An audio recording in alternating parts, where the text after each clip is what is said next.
The story you're about to hear was chosen as we approach Thanksgiving 2020. This year, our holiday season is going to be different.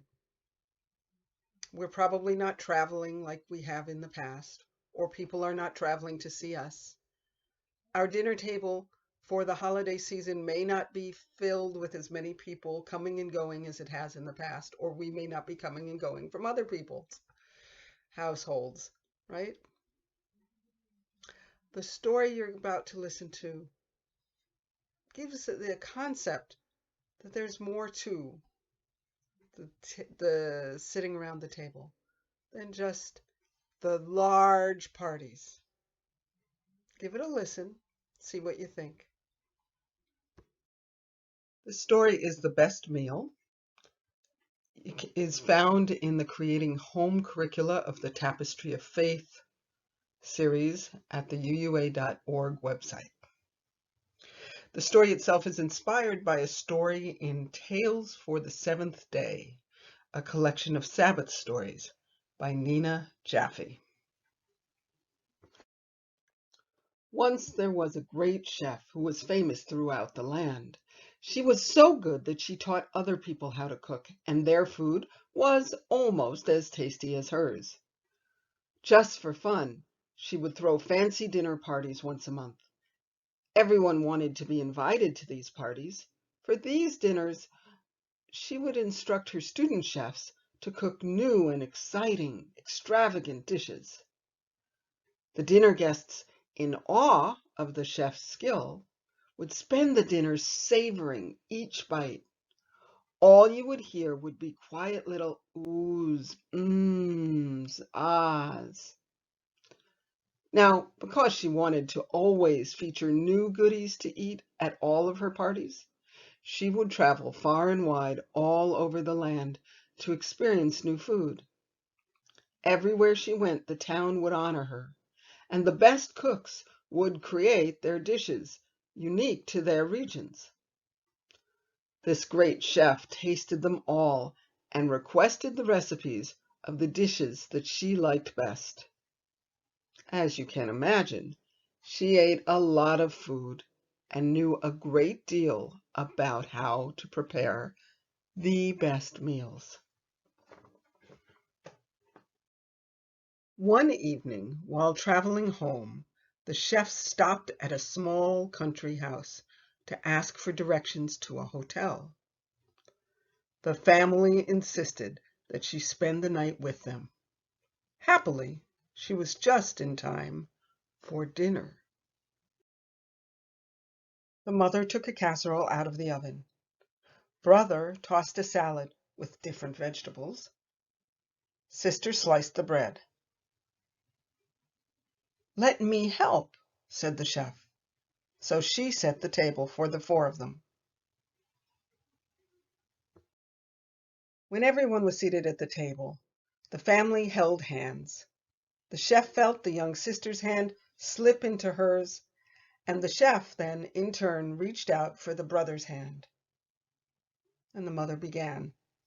To have food upon the table, and the children followed, is a blessing. The mother continued. The sunset and the possibility of another sunrise tomorrow is a blessing, the children replied. The love of family, the warmth of friendship, and the grace of the Spirit is a blessing, the children and the chef replied together. And then they had a little laugh, happy that the chef had joined in their grace.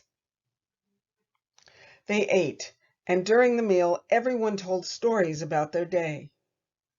The chef could not believe how delicious the food was.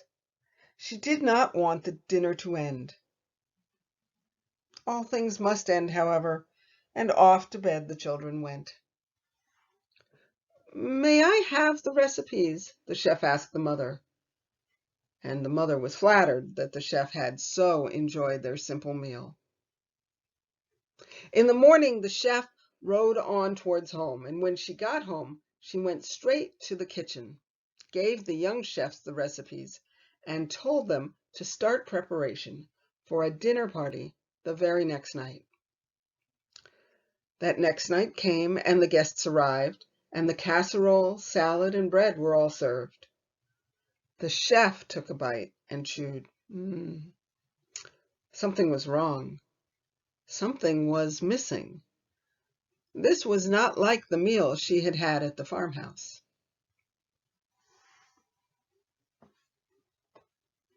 The chef asked the students to explain what they had done differently, but they promised all they had done was follow the recipes. So she sent someone to go to the farmhouse and bring the mom back to her house. The mother came, and the chef asked her what missing ingredient had she possibly left out of the recipe. "What's missing cannot fit into the recipe," the mother replied. "Did you and your guests make the meal together? Did you hold fast to each other while giving thanks? Did you share your stories during the meal?" No, the chef shook her head. None of that had happened.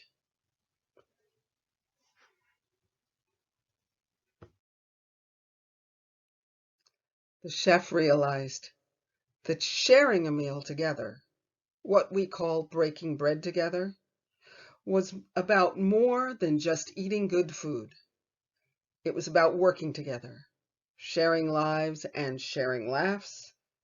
It was about being thankful for the food, not because it was fancy or the best, but because being together to enjoy the food would nourish you, your family, and your friends. After that, the chef decided to give small, intimate dinner parties.